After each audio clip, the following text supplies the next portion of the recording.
So, what does an Airbnb superhost and a property manager have in common? Well, it turns out there's a heck of a lot.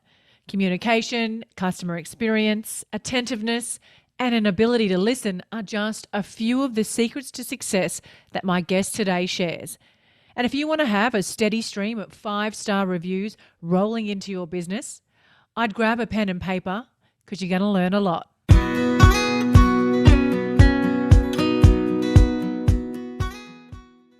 Before we dive in, have you heard about the PM Collective, hosted by Ashley Goodchild? It's a must-listen podcast if you are in the property management industry. I've added it to my weekly playlist and I can't recommend it enough. Ashley explores the major issues in the property management industry and brings together experts and real PMs from all over Australia to share their stories, like the awkward conversation about pay rises or how so many people just seem to fall into property management and raising the bar in property management. Now, I personally love those topics so much. So be sure to download the PM Collective wherever you get your podcasts. Hello and welcome to the Property Management Podcast. I'm your host, Kylie Walker, aka That Property Mum. Welcome to today's episode, and it's a bit of a different one. Today, we're going to be talking with an Airbnb Superhost, Juls Rollnik. And if you are asking, but Kylie, what does this have to do with property management and running a successful business? Well, it turns out quite a lot, actually. Have you ever had a nightmare Airbnb experience? I have. And my most recent one was in Sydney. I stayed at Coogee and I had a bed that was a trundle bed pulled together and it collapsed on the third night. The host just asked me to try and pull it together and fix it best I could. The bathroom flooded and the TV only had Netflix. And I know this sounds like first world problems, and they are. But I was paying a lot of money for the experience and it was a little bit disappointing to say the least. But my guest today would never have allowed that experience to happen. She's written a book called Secrets of a Superhost: How to Become an Airbnb Rockstar. And she has risen through the echelons of the Airbnb world and has been named a Superhost 23 times. And in order to do that, you must maintain a 4.8 star rating. Now, that is not an easy feat.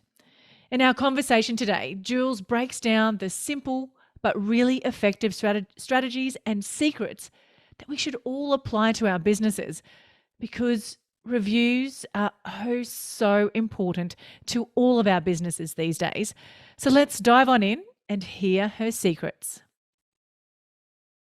Hi, Jules. Thank you so much for joining me on the Property Management Podcast today. Now, before we dive in, can you please let our listeners know a little bit about yourself and how you got started as an Airbnb superhost? Hi, Kylie. Thanks for having me on. Well, how did I get started as a superhost? Well, I have to take you back to 2013 when my gorgeous husband Adam was diagnosed with bowel cancer. And unfortunately, it had travelled to the liver. So it wasn't looking very good. And I was sitting there with the prospect of not only losing my husband, I had 2 young kids, I had a mortgage I just couldn't afford, and I hadn't had a proper job in many years. I was 44 years old, so I was pretty scared. Interestingly enough, Adam at that time had said to me, a work colleague of his had bought an apartment and was renting it out on Airbnb. And Adam said, Jules, I think we should look at buying a property as an investment and doing that, because he said, you would be amazing as an Airbnb. No, he said, there's a couple of reasons why. He said, you have incredible communication skills. You have such a generosity of spirit and everybody loves you. And I went, oh, okay. And funnily enough, I just read this incredible book called Rich Woman by Kim Kiyosaki. And that book is all about investing for women, and it's written by a woman for women. And it's about encouraging and educating women to create financial security. So I thought, oh, this could be a good idea. So first thing I had to do was, I didn't know anything about property investing. So I took myself out and I went to every property seminar I could find. And I actually really enjoyed the process. It was like, oh, this is actually quite good. So I had to narrow it down to, okay, if I'm going to buy a property for Airbnb, what am I going to buy? So I narrowed it down to what I could afford, and that was a 1-bedroom apartment. So the next thing I had to do was work out, where am I going to buy this apartment? And after doing lots of research, I settled on Melbourne City. And the reason I chose Melbourne, the city of Melbourne, was because there's lots of tourists that come through. Also, there's so much shopping and sports and entertainment and cafes and restaurants and bars. So I thought, oh, this could be a winner. So I had the 1-bedroom property I wanted and the area. So off I went on my merry little way, and I lucked out by coming across this incredible agent. He was one of those old guys, sorry, John, from a timeless era. He was so dapper and he was just gorgeous. But what I loved about him was that he listened. He listened to what I wanted, which I was having a little bit of difficulty with that. So after a few false starts, we came across this 1-bedroom apartment in the beating heart of Melbourne, and it was perfect. It ticked all my Airbnb boxes. It had the village feel. It was close to transport. There was cafes and bars everywhere. And so I thought, that's it. So I put in an offer and I got the apartment, and I thought, okay, I've got it now. What am I going to do? How do I become an Airbnb host? So I had a bit of a panic attack, and then I thought, okay, I'm going to do a course. And I typed in the computer, Airbnb for Dummies or Airbnb 101. I can't remember what it was. And I came across this course for $50. And I did it. And it was amazing because it took me through everything I needed to do to become an Airbnb host. What sort of photographs to take, landscape or portrait? Well, you take landscape photos for Airbnb. How do I write an ad? It just went through everything. So I did that. It took me a long time to prepare it. But once I did, I listed it and off we went. And how many properties have you got now? Have you got multiple properties or still just that? Just that same one?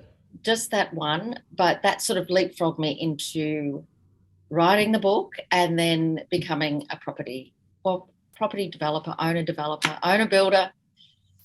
So, and I've sold my Airbnb now. So that's amazing. Like you had I love that you had no idea what you're doing, but you took the steps, you sought the expertise, you got the advice that you needed, and you went ahead and did it anyway. And I imagine there was a lot of fear and self-doubt around making that decision to go out and, buy a property and have your own Airbnb. It sure was. In fact, it was quite funny. I remember when I was writing the ad, and I'm a bit of a perfectionist, so it was taking me forever and ever and ever. And Adam, my husband, is a real just do it. That's his motto, just do it.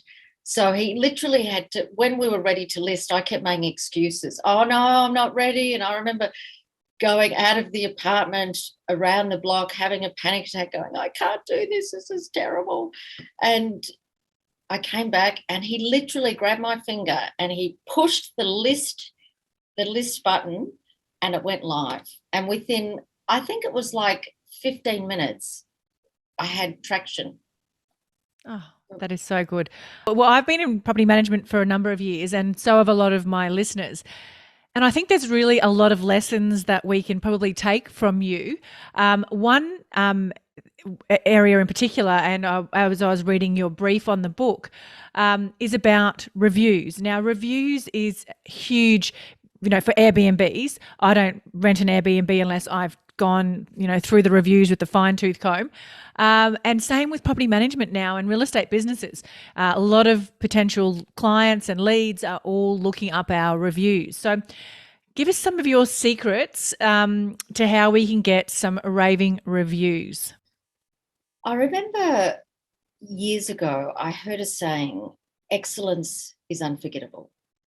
And that really struck me because excellent service is unforgettable. And, you could even go down and get a coffee from your barista. And if he gives you a beautiful coffee and provides excellent service, you're never going to forget him.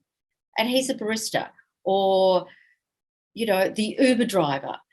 But it doesn't matter. Whatever you do, you have to provide excellence. So excellence is unforgettable. So that was absolutely crucial for me. And I think whether you're an Airbnb host or a property manager, you need to provide excellent service. You also need to have incredible communication skills.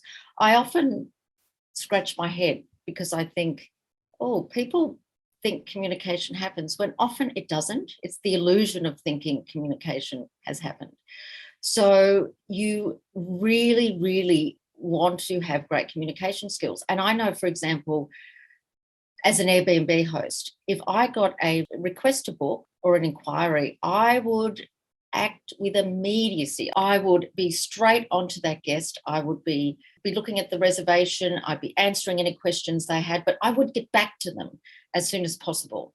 And also any issues, complaints or problems or questions, I would absolutely act with immediacy. I would go into rapid response mode.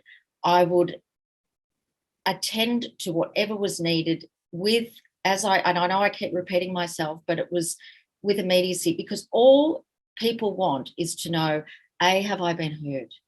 Has she heard me? Do they care about me?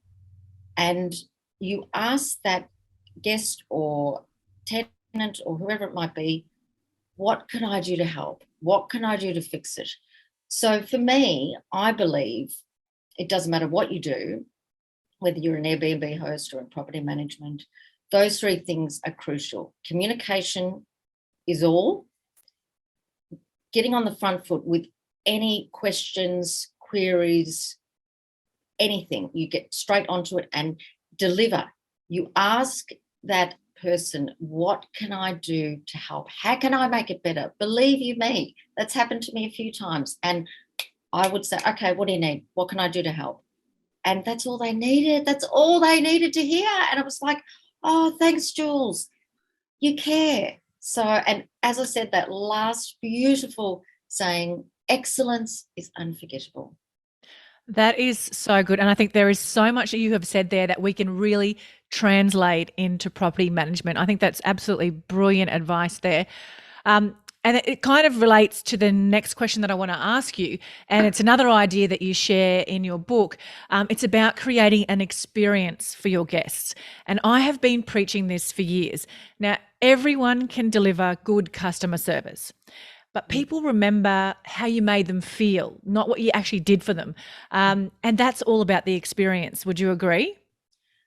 Absolutely, Kylie. It's funny. When I was doing research for my book and I had to go through a lot of the reviews that I got, I remember sitting there and I was actually in tears because a lot of my reviews were like love letters.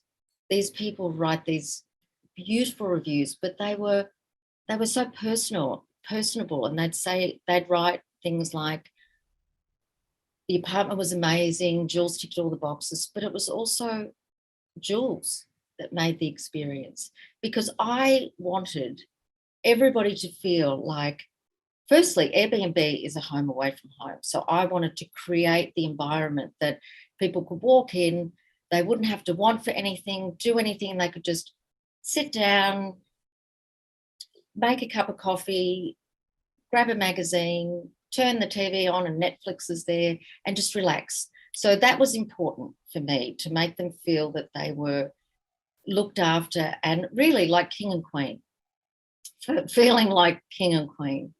So I think by providing that experience, rather than, oh, this is just a accommodation. And also, and as I keep going back to, communication was all. I would keep in communication with them. If they reached out to me, yes, great, what do you need? And I just, I think those things were really important, making them feel that they were loved and cared for and special. because that's what we all want. And also what I used to think, what do I want? What do I like when I go somewhere? And that was really important. And it's really interesting. I call them the 3 pillars. And that is really crucial to a successful Airbnb. Great bedding. You know, when people stay at an Airbnb, it's not so much, because people are still going to go out, they're still going to sightsee, they're going to do all those things. But the one thing they're going to do is they're going to sleep. They're going to sleep there. So invest some time in getting a bed that is the mattress comfortable. Doesn't have to be too soft or too hard, but invest. You don't have to spend a fortune. I didn't, but I took time to invest in a good mattress, soft bedding, towels, just luxurious towels. The thing is, what people don't understand is, that's going to cost me so much money. It doesn't. When you buy good quality, it lasts forever. And good heating and good air conditioning, all these little things, it's all the little things that you've got to, it's like the devil's in the detail. So if you can do the little things, then, you'll absolutely be onto a winner. Jules, you've shared some really great advice and tips, and a lot of that is so transferable into our jobs as property managers and the clients that we service and the properties that we manage. So what are some of the other top secrets that you can share with us for becoming an Airbnb Superhost, or I'm thinking a property management superhero? Okay, well, you, without a shadow of a doubt, you'd need to prepare your Airbnb for success. That's first and foremost. So educate yourself, get on the front foot. You don't want to go in with your trader wheels on. As I said, you really need to, from the get-go, it's all about reviews. So with Airbnb, 4.8, to become a superhost, for example, you need 4.8, an average of 4.8 stars each and every time.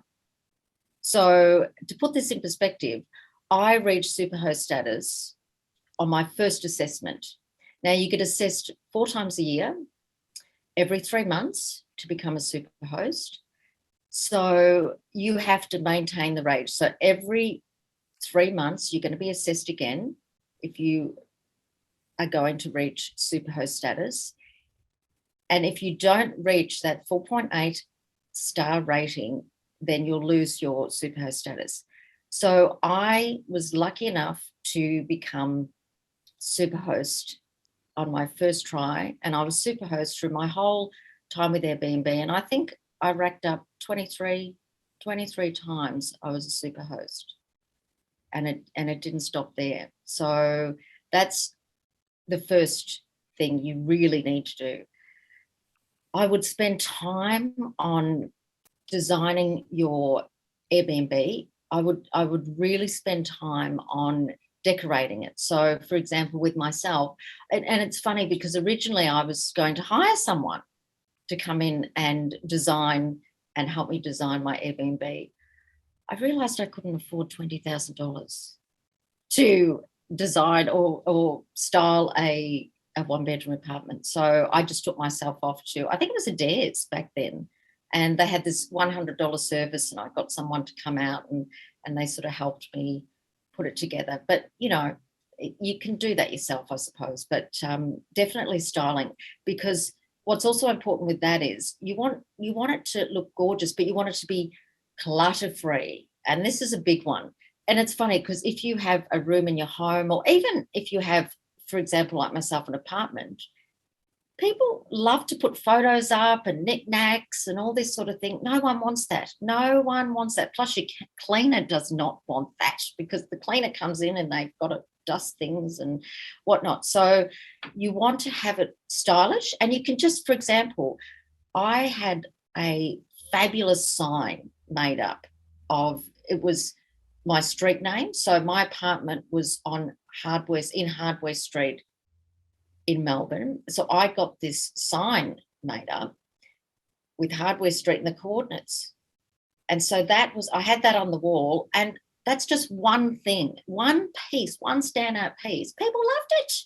They were absolutely crazy about it. They'd walk in, they'd see this sign, And I'd be like, oh my God, that is so cool. So you don't need a lot. You don't need fabulous. You just need a couple of statement pieces. And as I said, keep it clean and clutter free. The great thing is with my apartment, people would walk in. It wasn't like, the Taj Mahal or anything, but people felt, they just felt like it was zen, and the stress just dropped away from their body. So that's really important. That's another important tip. You want to hire a good cleaner. That is absolutely, that's huge. I mean, I've got all these great tips, but really you want a cleaner who does Airbnb, because Airbnb changes all the time. You might have somebody come in and stay for 2 days, and then somebody else comes in for 2 weeks. So you want somebody who understands Airbnb.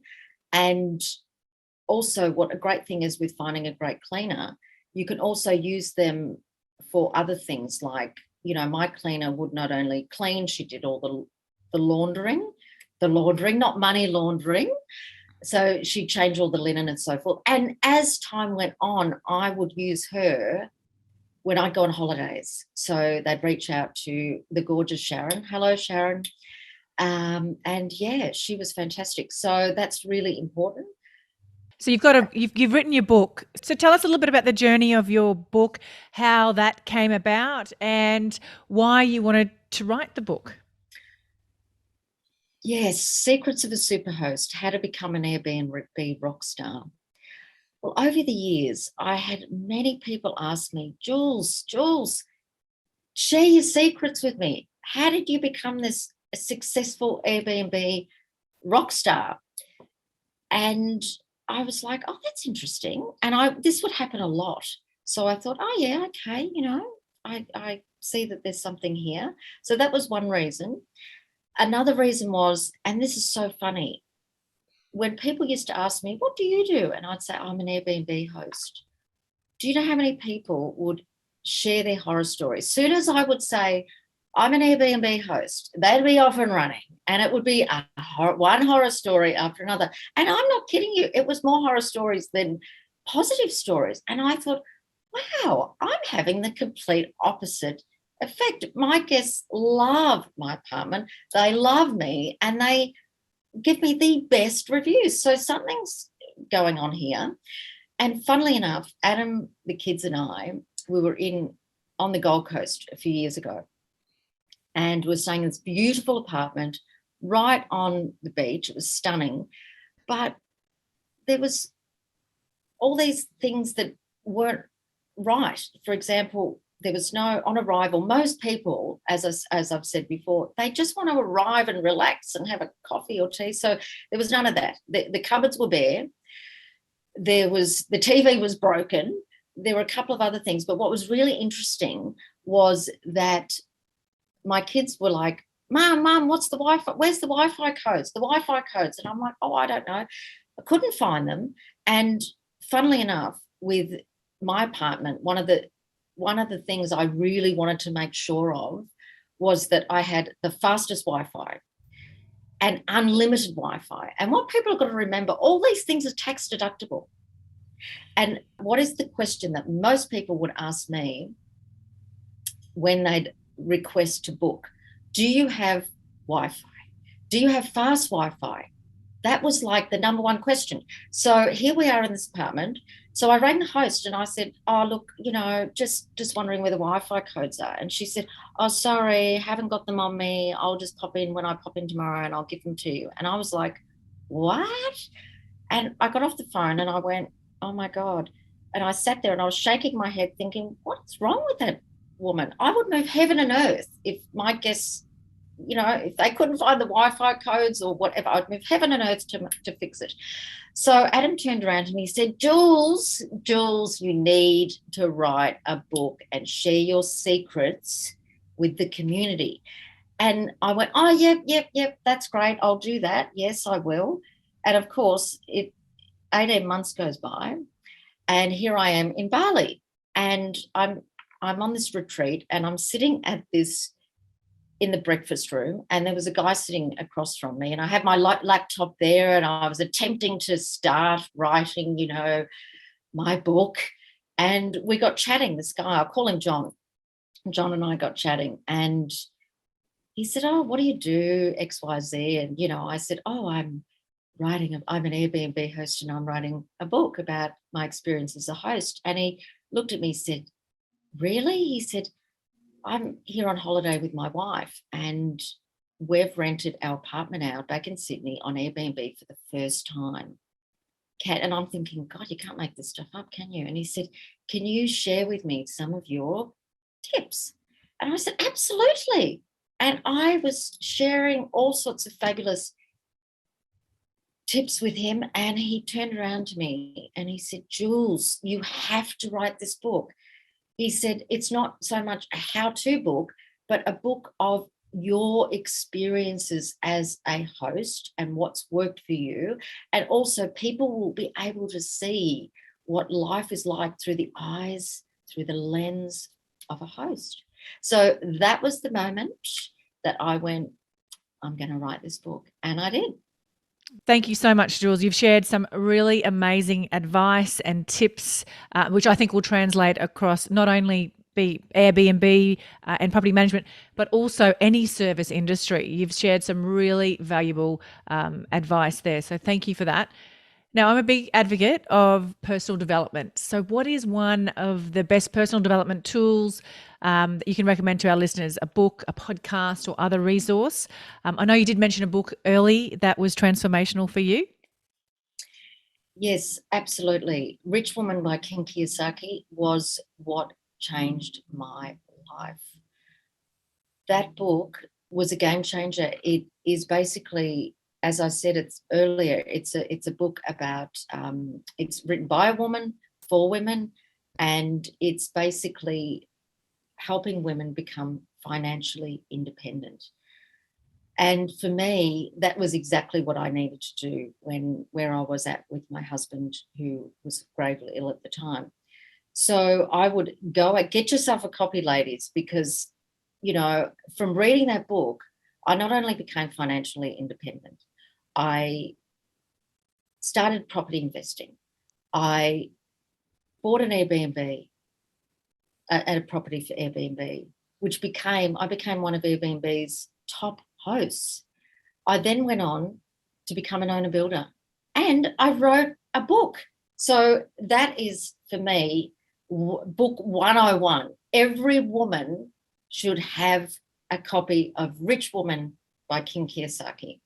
So, I'm going to go out and buy that, order absolutely. that straight after this podcast. So yes, do that, Kylie, because especially it's a great book for people who just don't even know where to begin. The book is so easy to read, and it's such an eye-opener. And yeah. That's brilliant. Thank you so much for sharing that. I will leave a link to that, as well as a link to your book in our show notes. But what is the best way for our listeners to grab a copy of the book, or to reach out and maybe have a bit more of a connection with you, find out a bit more about becoming an Airbnb Superhost? That's easy. Just jump on my website, secretsofasuperhost.com. My email and socials are on there. And if anybody wants to reach out and ask me any questions about Airbnb, property, financial independence, I would absolutely love to hear from you. Fantastic. Thank you so much, Jules, for your time. I really appreciate that. Thanks, Kylie. If you love the Property Management Podcast, you've got to check out the PM Collective, hosted by my friend, Ashley Goodchild. She discusses things like how to have awkward conversations about pay rises, yes please, how to raise the bar in property management, and why so many people just seem to fall into the industry. You've got to love stories like that. She'll leave you with great advice, actionable steps to take, and let you know that you're not alone in any of the challenges that you face. So be sure to check out the PM Collective wherever you get your podcasts.